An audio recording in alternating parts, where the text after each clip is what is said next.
Салям алейкум, привіт усім, хто дивиться телеканал АТР, як у тимчасово окупованому Криму, так і по всій Україні.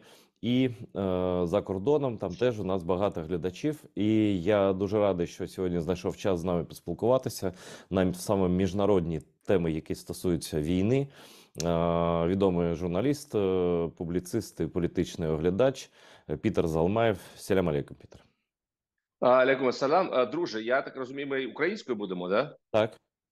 Вау, це я пам'ятаю, минулого разу це була російська, це ще до навали російської. Я ну, дуже класна несподіванка, я тобі скажу. Ну, не знаю, я давно вже просто з українцями, я з усіма спілкуюся українською. Ну, це правильно, це правильно.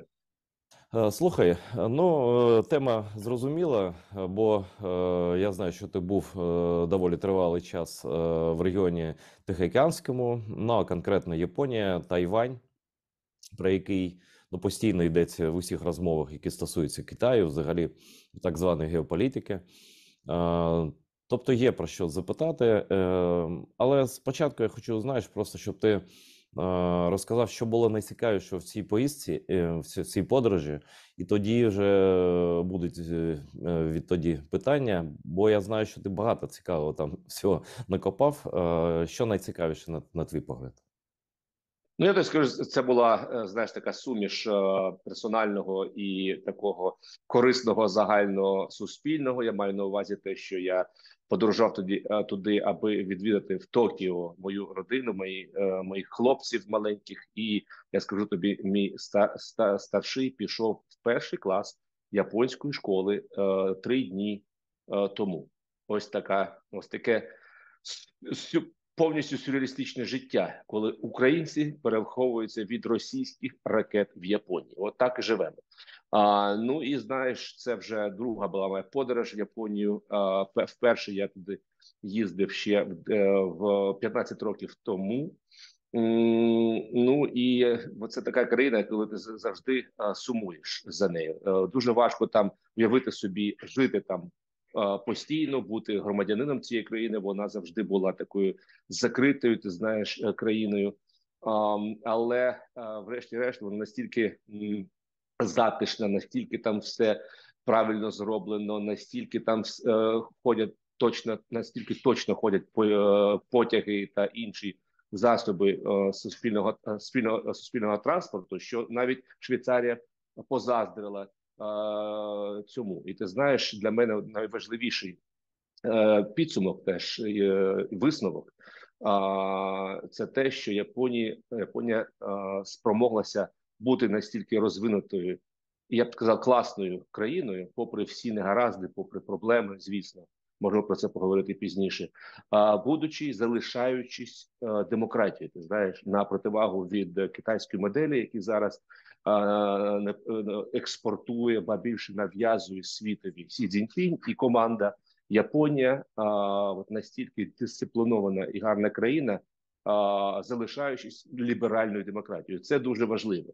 І в мене були там нагоди поспілкуватися з декількома членами японського парламенту, дієти так званої. Один із них – це старший онук, пам'ятаєш, прем'єр-міністра Накасоне, ще за часів Брежнева. Давно було. Да. Давно було, да, за часів Рейгана, Рональда Рейгана. І от це мій гарний приятель. Ми з ним навчались разом в Колумбійському університеті в Нью-Йорку в 2006 по 2008 рік.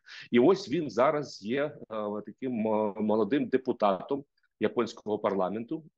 І він дав мені інтерв'ю, а також влаштував декілька інтерв'ю з його колегами. І просто там скажу тобі коротко, що, звісно, підтримка Японії, японського істеблішменту, політикуму та японського населення, японців, вона одностайна щодо підтримки Японії і одностайне неприйняття російського імперіалізму. Звісно, ти знаєш чому, зокрема через те, що вони також, як то кажуть, хлібнули російського імперіалізму щодо своїх північних територій, як вони це по-справжньому називають, чи як називаються на Росії Курильські острова. Вони досі залишаються загарбаними, як трофеї ще Сталіном, і Японія не визначає не визнає, вибач, російський суверенітет над ними, і це, звісно, весь цей час це дуже сильно перешкоджало відносини між Росією і Японією, і досі між цими країнами, як ти знаєш, немає повноцінного мирного договору. Ну, я знаю, не лише знаю, я давно про це читав уже. І останнє, коли я був у Литві, там мітинг був на підтримку України великий, на річницю масовного вторгнення, і там був посол Японії, така велика людина.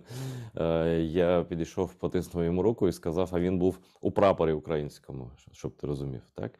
І я сказав, ну, Крим – це Україна, а північні території – це Японія. Він сказав так. І однозначно. І а взагалі відчувається, що японці, ну, відкрилося таке собі вікно можливості для повернення цих територій. І які території, власне, маються на увазі? Там ще, крім Курильських островів, там же ще є, ну, пів Сахаліну, то точно, бо був японський, ну, південний Сахалін.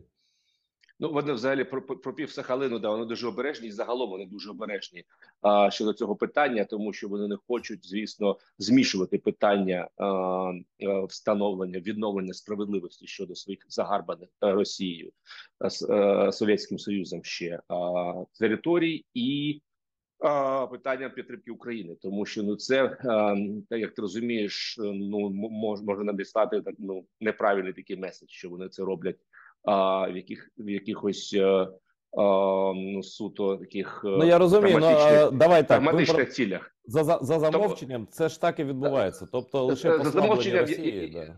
Я думаю, тут теж був такий штришок, як то кажуть, коли Українська Рада проголосувала ще декілька місяців тому за визнання Курильських островів південних, я маю на увазі 4 з них захопленими територіями, і визнала японський суверенітет над ним. То, звісно, це не може не впливати на загалом настрої Японії щодо цієї війни. І я тобі ще скажу, я спілкувався з дуже гарною людиною, я думаю, ти його знаєш, чи щонайменше чув про нього. Це Сергій Корсунський, це наш український посол в Японії.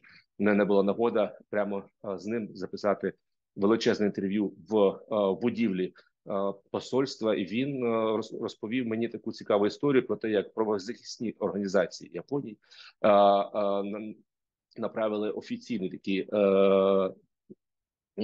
питання, запит до уряду, чому українці, їх більш-менш скільки там 2,5 тисячі, вони не мають статусу біженців. Ти розумієш, вони мають статус евакуйованих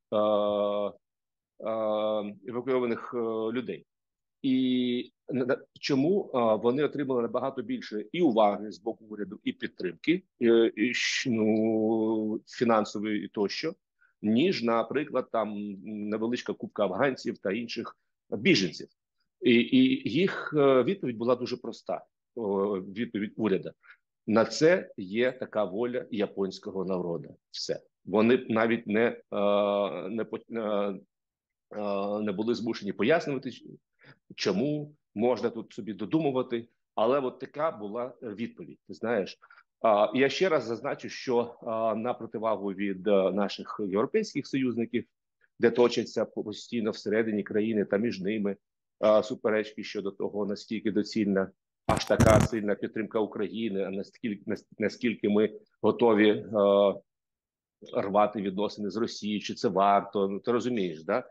Така от невизначеність. От такого в Японії просто нема. Можна сказати, тому що вони не настільки близькі до України, і ця війна їх аж безпосередньо не торкнулася, але все одно я просто констатую той факт, що для них от, і в японців всередині країни немає таких, як то кажуть, стінань і невизначеності щодо хто тут правий, хто тут жертва, хто тут злочинець. Для них цей конфлікт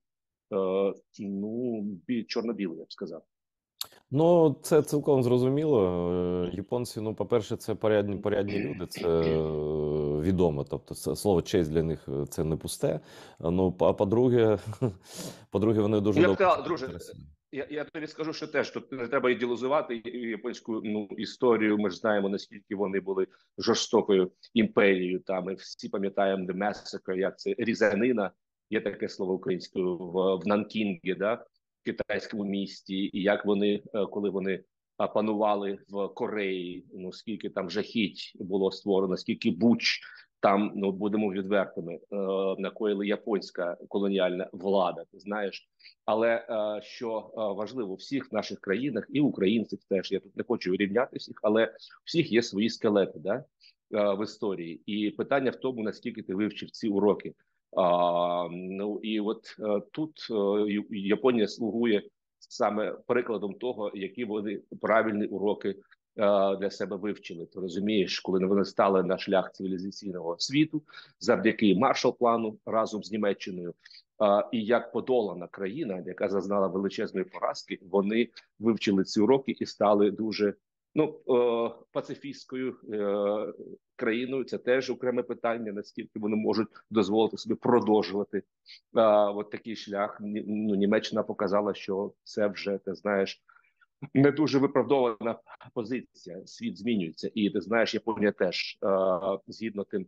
Тому, що відбувається в Україні, згідно того, що відбувається між Китаєм і Тайванем, потенційно конфлікт там.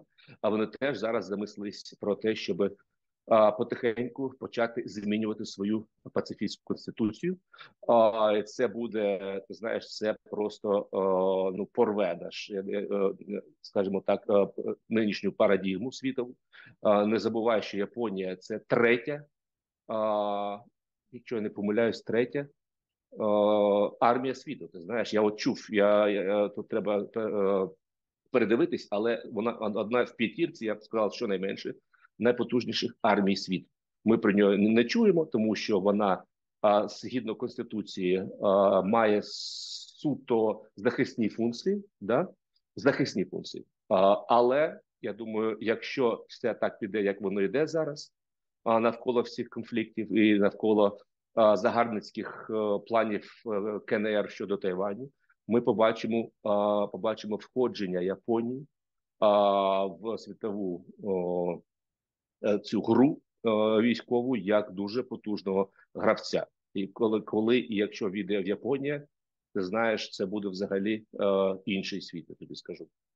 Абсолютно погоджуюся. Ну, по першому пункту, ну, Британська імперія теж не була білою пухнастою, всяке там було, але висновки зроблено, так? І тут в Японії Так. теж висновки зроблено.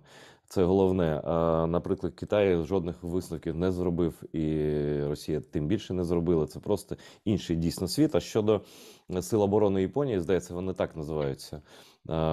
Ну, фактично, це армія, так, просто назва така, Сил оборони Японії. Я думаю, що просто Японія так чи інакше вона приречена взяти участь в цьому протистоянні. Поки що там його гарячій фазі немає, якщо не рахувати спроби постійні провокації з боку маріонетки китайської, це так званий КНДР. Вона приречена стати гравцем, бо тут небезпека просто буквально поруч. Це Китай, це вже згаданий КНДР. І це, в принципі, ну так, я так думаю, ти розкажи, як це насправді, що це такий деякий фронт західний, хоча він на сході, але насправді він західний фронт. Фронт Заходу в цьому регіоні – це Сполучені Штати, це Японія, це Південна Корея, це Тайвань, це Австралія і це Нова Зеландія. Може, я когось забув. Ну да, і я б сказав, ти знаєш, питання ще відкрите і щодо Індії, тому що Індія вона грає таку дуже суперечливу, цікаву гру, водночас продовжуючи свої торговельні відносини з Російською Федерацією, купуючи нафту і таке інше, але водночас вона теж є частиною угруповань з безпекових, куди входять саме і Нью-Зіланд, і Австралія, і Сполучені Штати. Тому питання Індії воно не закрите. Ти знаєш, а щодо Тайваня, я ж подорожував після Японії на Тайвань. Ти знаєш, там зустрічався з цікавими людьми, зокрема з колишнім президентом Тайваня Чен Шуйб'яном. У мене була нагода з ним записати інтерв'ю. І от цікаво, просто скажу, що Тайвань це ну найбільша, я б сказав, би японофільська територія в світі. Вони теж були під владою Японії. Ти пам'ятаєш до Другої світової, але там була просто зовсім докорінно інша колоніалізація. Вона була така, я б сказав, beneficial, вона була позитивна для Тайваня. Вони там будували залізну дорогу, побудували. Вони принесли цивілізацію на цей острів. Тому тайванці дуже потужні японофіли, і найпопулярніший напрямок для їх туризму, для подорожей це саме Японія. Ти знаєш, і тому я й кажу про те, що ну доля Тайваня вона не байдуже для японців, і якщо все ж таки КНР так чи інакше наважиться на загарбання цього острова, Японія буде змушена вступити в цей конфлікт. Розумієш? Оце дуже велике питання. Звісно, якщо ми можемо вже почати говорити про Тайвань, так я тобі скажу, що більшість з тих, з ким я говорив, не вірять в те, що все ж таки захоплення станеться от аж настільки тупо і прямо військовим шляхом, тому що все ж таки це острів, не забувай, і його розділяє від материкової частини від Китаю 80 кілометрів. Це найменша така дистанція, і зробити це захоплення військовим шляхом буде дуже важко через низку причин, зокрема через те, що ну не дуже сприятливий взагалі берег для цього тайванський. Це гірський острів. Ну і для захисту дуже багато там можливостей. Ну і зараз Тайвань переслідує таку доктрину військову їжака, наїжджачити себе зброєю, зокрема хаймарсами, аж настільки, щоб Китаю, як говорять, неповадно було. І от тут, звісно, наші ситуації, війна в Україні пов'язана з долею Тайваня, тому що, от, наприклад, закупівля величезна хаймарсів з штатів, це було продиктовано саме тим, як успішно захищається і чинить спротив Україна. Тайванці зараз, як і інші країни в світі, переписують свої військові підручники саме згідно тому, як успішно використовується той чи інший вид зброї. І ось, ну звісно, продемонстрували свою якість хаймарс, і тож Тайвань зараз закуповує ну величезну купу зброї, тому більшість з моїх, як я вже сказав, експертів, з ким я спілкувався там з декількома членами так званого законодавчого юаню, legislative yuan, так називається парламент. Він однокамерний парламент Тайваня. Колишній президент Чен Шуйб'янь, вони сказали, що все ж таки, якщо і буде така спроба, вона буде гібридною. І буде спроба все ж таки відрізати острів інформаційно, перерізати кабелі на дні моря і заблокувати його від всі порти і все це інше, аби просто заморити голодом острів. Ти розумієш? Є декілька таких сценаріїв, але просто це не буде. І, звісно, КНР теж вчиться на прикладі дій російської армії в Україні, і вони розуміють, чим може обернутися от така спроба для Пекіну. Я хочу подробніше розпитати тебе про Тайвань. Ну, бо ми майже нічого не знаємо про цю країну. Більшість взагалі ніколи не цікавилася, і більшість навіть і зараз, я думаю, не знає, де вона знаходиться. Це островна держава. Але вона колись, ну, вона і вважається спадкоємцем, державою-спадкоємцем Китайської Республіки, тієї республіки, ну, яку вбив комуністичний китайський режим, який опанував Китаєм. і який визнаний був, я вважаю, що помилково, але це вже не повернеш. Був визнаний як колись Радянський Союз на офіційному рівні, в ООН, тощо, в Радбезі. Ми все зараз спостерігаємо, так? А Тайваню в обмін на це 77-й, здається, рік був, або 80 якийсь там. Америка, який? 71-й, коли вони 71-й, да. Америка, да.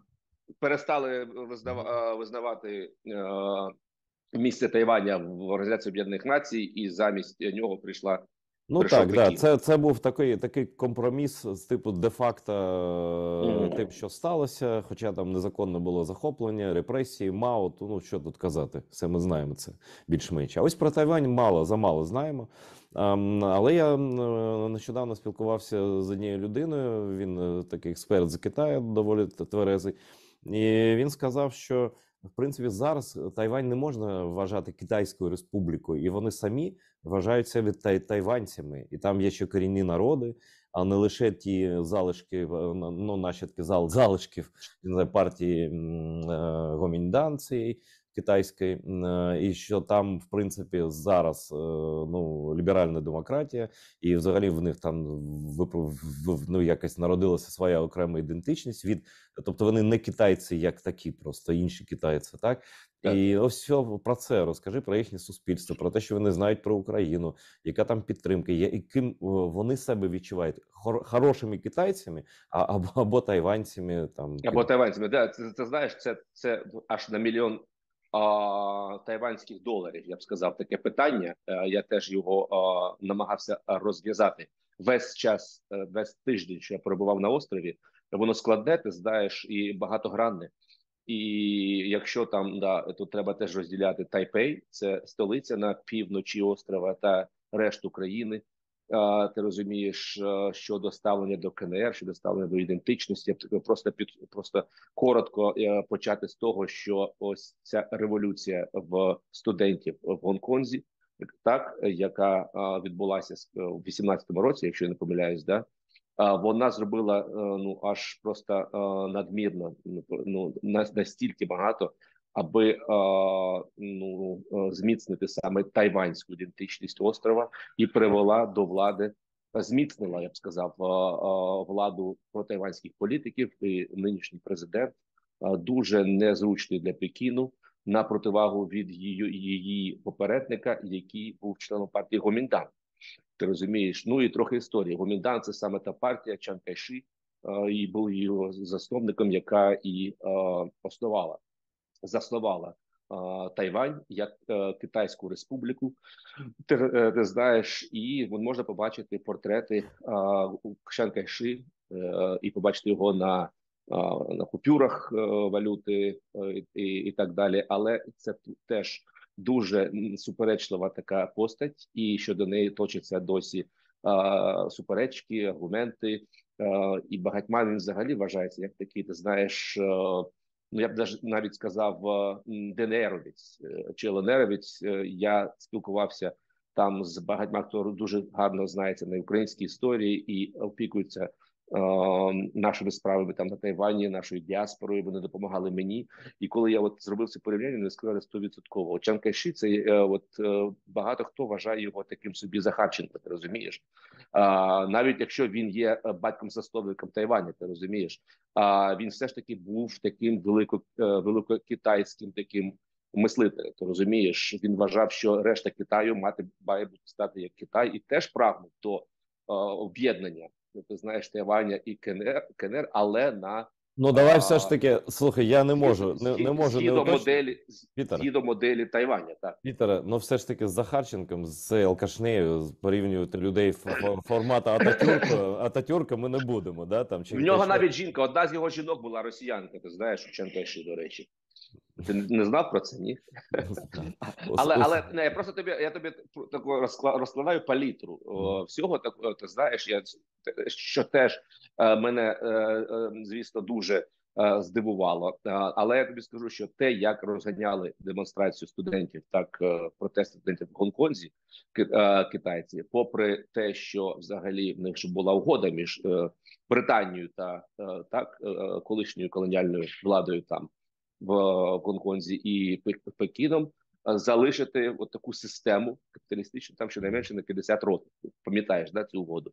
І просто от в 18-му році, там навіть скільки там не пройшло 15 років, вже в стані об'єднання з Китаєм, як Китай порушив цю угоду. Ну, вони ж, що китайці, що росіяни, це люди, яким вірити просто, ну, можна повірити, але заздалегідь треба знати, що ти, що тебе пошиють у дурні просто і все. І для тайванців це стало уроком. Вони розуміють, що саме така ситуація відбудеться із ними.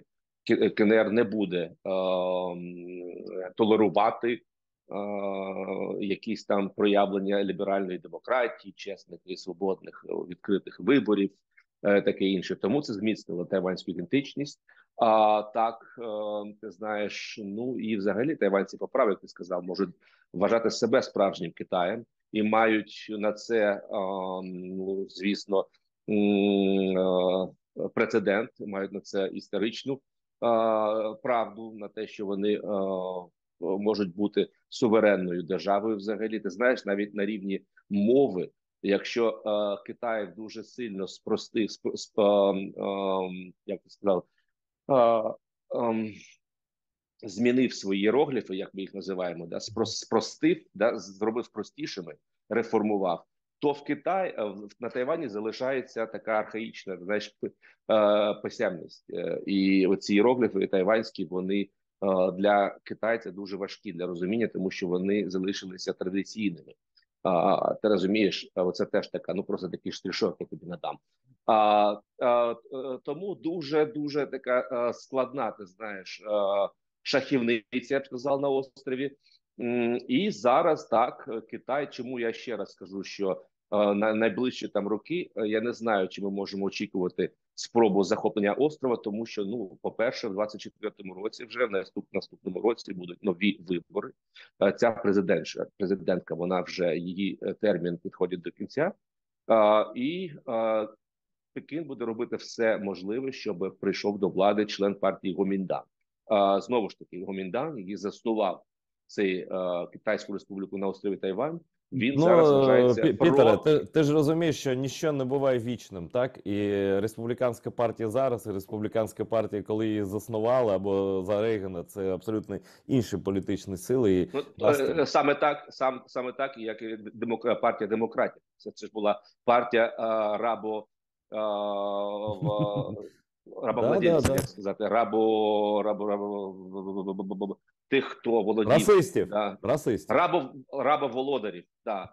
Це була російська партія на півдні штатів, і ну вже на середину 20-го сторіччя все це змінилося на 180 градусів.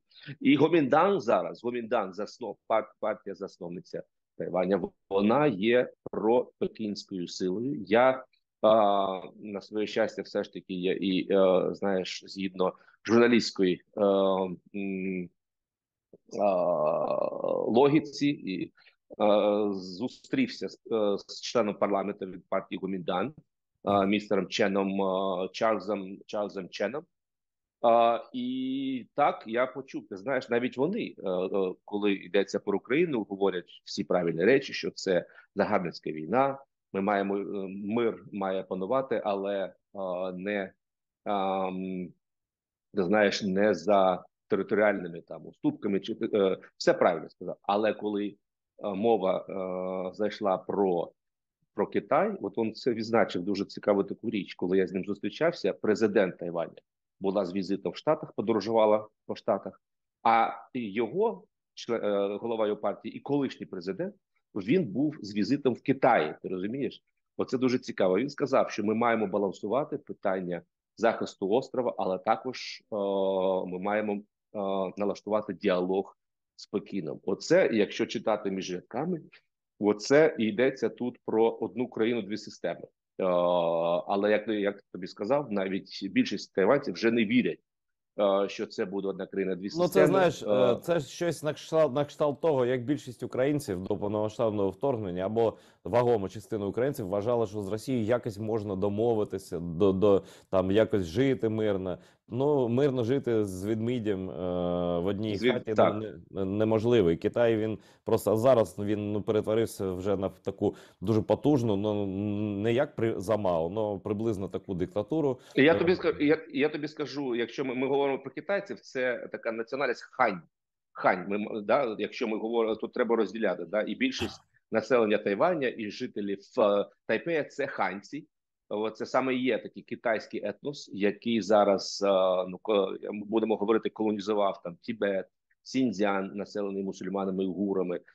Дуже багато в Китаї живе так званих tribes, племін, так? Ну і ти сказав, є, звісно, і на Тайвані, на острові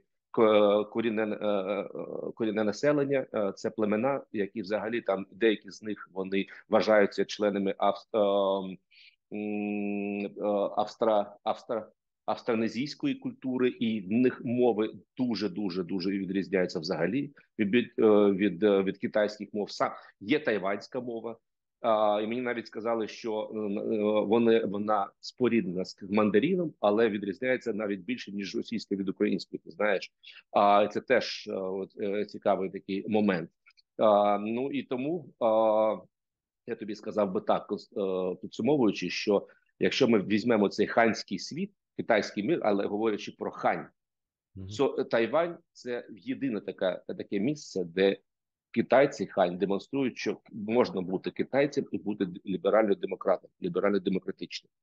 Ти знаєш, навіть якщо ми поглянемо, де панують ханьці китайці, там Сінгапур не вважається відкритою країною згідно цьому індексу Freedom House. Ти розумієш, знаєш цю організацію, да?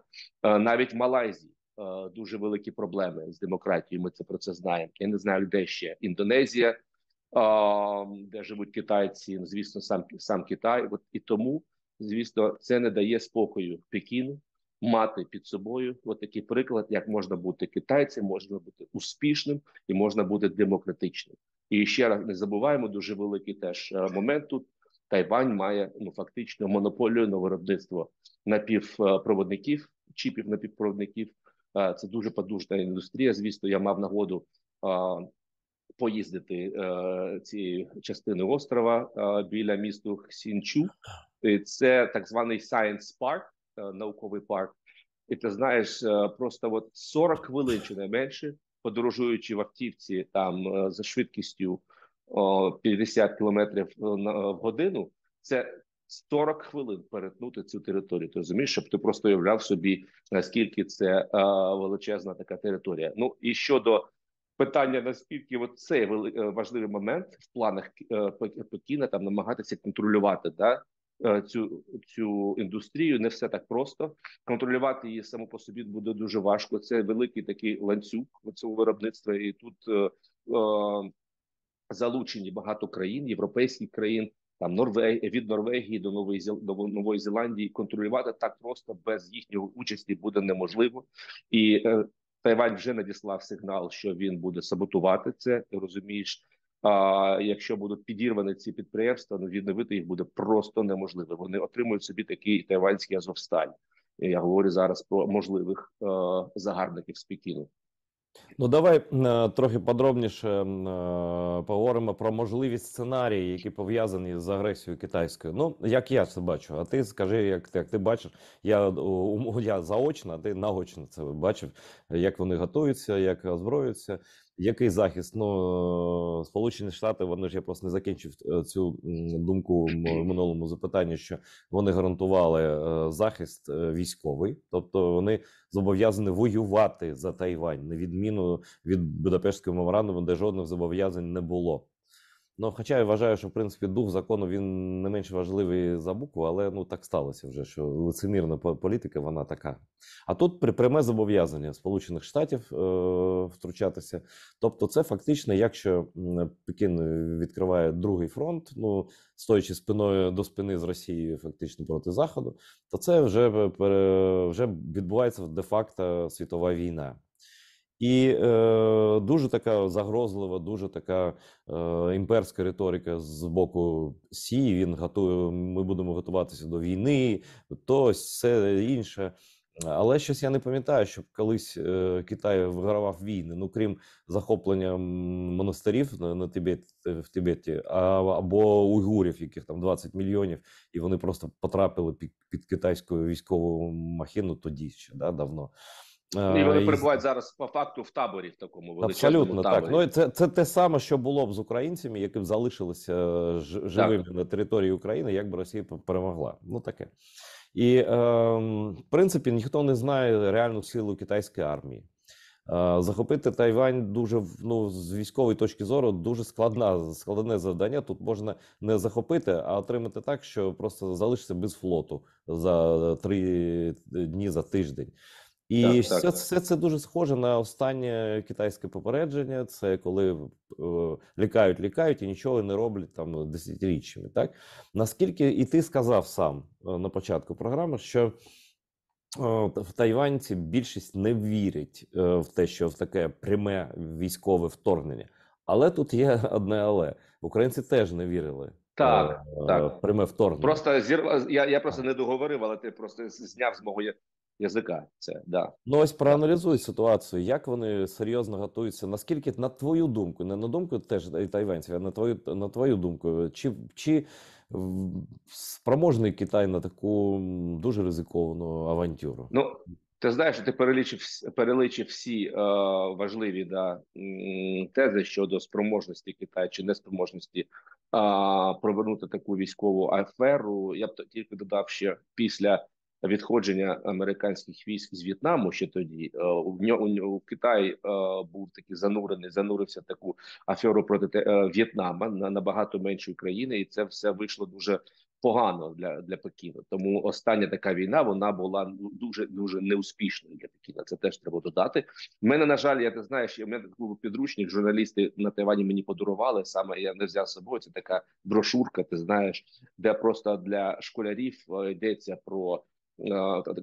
Там просто наглядно такий зроблений сценарій. Ти знаєш, в малюнках, тексті, що може статися, як буде виглядатися загроза, захоплення, що робити в цьому випадку. І ти знаєш, попри те, що так, звісно, це притаманно взагалі людям не вірити в ваш такий жахливий сценарій, що війна, до якої ми були знайомі з війною в Україні до 2014 року, ба більше до 22-го.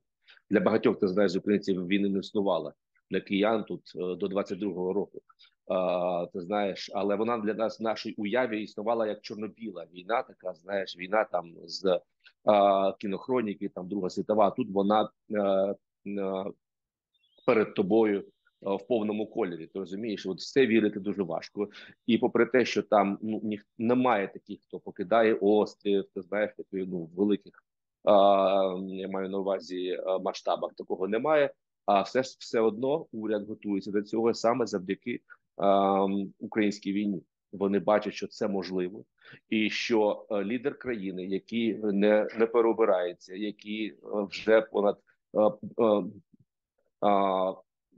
майже чверть століття у влади, і ми можемо говорити це те саме про Сі Цзіньпіня, котрий переобрався вже на, я б сказав, таке одвічне правління, так і змагається вже з Мао Цзедуном. От їм притаманно робити такі фатальні помилки, тому що немає механізмів стримування їх. Тому Тайвань на це дивиться і не вірить, але знає, що таке статися все ж таки може. Тому вони готуються, вони розуміють, що це може статися, і зараз намагаються зробити ціну для такого захоплення для Пекіну просто надмірною. Ну і вже коли ми говоримо про те, що так між Вашингтоном і Тайпеєм є угоди, є пряме зобов'язання, чого не було між Вашингтоном та Києвом. Ти розумієш, Україна не є членом НАТО. Між ними набагато більше така, знаєш, історія, звісно, стосунків. І є пряме зобов'язання, так. І ось ми не можемо оминути тут слона в цій лавці, в цій крамниці. Це французький президент Макрон, котрий поїхав в Пекін і наговорив там таких речей, все, що було дуже потрібно для Сі Цзіньпіня. і в обмін не отримав буквально нічого. Я не знаю, що він там намагався зробити. Мабуть, він думав, що за Тайвань він получить Україну, якісь там гарантії від Пекіну, що вони стримуватимуть Путіна і його якось переконають з тим, щоб він покинув територію України. А він ось їм сказав, що Тайвань це не є зоною інтересів Європи. Вони не хочуть бути втягнутими третіми силами, говорячи про Вашингтон, звісно, в цей конфлікт. Це дуже загрозливо. Ти знаєш, поки що важко говорити, як це сприйняли в Європі. Хтось вважає, що там є така, звісно, попит на саме такий меседж. Ти знаєш, хтось вважає, що це був повне фіаско і епік фейл західного Слухай, лідера. ну Пітере, Макрону не звикати. Він оплюваний багато разів виходив від Путіна. Звісно. Ну і не тільки він. Ми ж взагалі знаємо таку славетну французьку традицію, таку медіаторства, да, миротворчості, як от, наприклад, його колишній попередник, я маю на увазі Саркозі, коли теж там посприяв мирному процесу в Грузії. Пам'ятаєш, і все вийшло на користь країни загарбника. Я маю на увазі Росії. Ну і вже перший дзвіночок, ти знаєш, ми отримали. Марко Рубіо, сенатор від штата Флорида, він відреагував на це і сказав: ну, якщо ви не хочете там втручатися і діяти спільним фронтом на захист наших інтересів і інтересів наших союзників, як от в Тайвані, в Азії, ну тоді залишайтеся один на один з Росією щодо України. Ось ми вже почули ціну такої дипломатії від пана Макрона. Ну, тут добре те, що всі знають, що Макрон – це політичний клоун, і, в принципі, вага його висловлювань, вона така дуже умовна. Він такий, ну, як знаєш, такий божевільний якийсь там Нарцис. нарцис, божевільний подорожувач, нарцис такий, знаєш, який всі знають, що він такий, його там годують, наливають чогось там, обіймають, і він такий верзе, що просто на голову. Ну і звісно, це ж теж історія, що це ж так званий голізм від Шарля де Голля, ти розумієш, який все ж таки мріє або марить величю Французької імперії, якої вже немає. Слухай, Пітере, а голізм це такий алкоголізм лише в політиці, да? Нетверезість така. Тільки ти таке можеш, Айдера, тільки ти маєш такий талант. От так придумати та закрутити. Да, погоджуюсь з тобою. Ну, давай, у нас залишається буквально там, я не знаю, 4 хвилини. Головні висновки з подорожі. Просто ми ж ту частину світу ми так склалися дуже умовно знаємо. Яка ситуація, наскільки ти оцінюєш ризики того, що відкриється Китай допоможе Росії? Так, серйозно. Ну, ти знаєш про це, це дуже, це таке теж величезне питання, поки що ми не бачимо цих. Ти знаєш, навіть якщо ми говоримо про цей злив документів, там йдеться нібито про те, що все ж таки товариші в Пекінському політбюро вирішили постачати зброю, а потім виявляється, що ні. Тут йдеться про розмови російських чиновників про це, і виявляється, що вони теж мають не дуже точно, скажімо так, intelligence, не дуже точні розвідувальні дані щодо процесу прийняття рішень в Пекіні. Ти розумієш, поки що от можемо констатувати, що цього рішення офіційно не прийнято. Звісно, ми про це знаємо, і така от собі невизначена ситуація. Я завжди кажу, що війна в Україні поки вона і як вона ведеться, вона більш-менш вигідна Китаю, тому що знекровлюється і слабшає Російська Федерація. І попадає в все більшу і більшу залежність з Китаю. І Китай не може з цього приводу не радіти. Не буду перелічувати, чому всім це відомо. Ну і з іншого боку, також Захід залишається, знаєш, відволікається на Україну. Я маю на увазі, вони сконцентрувалися на Україні, де дають всю зброю, що можуть, або майже всю зброю, що можуть. Таким чином ця зброя не потрапляє в Тайвань. Ти розумієш, це теж дуже великий фактор тут.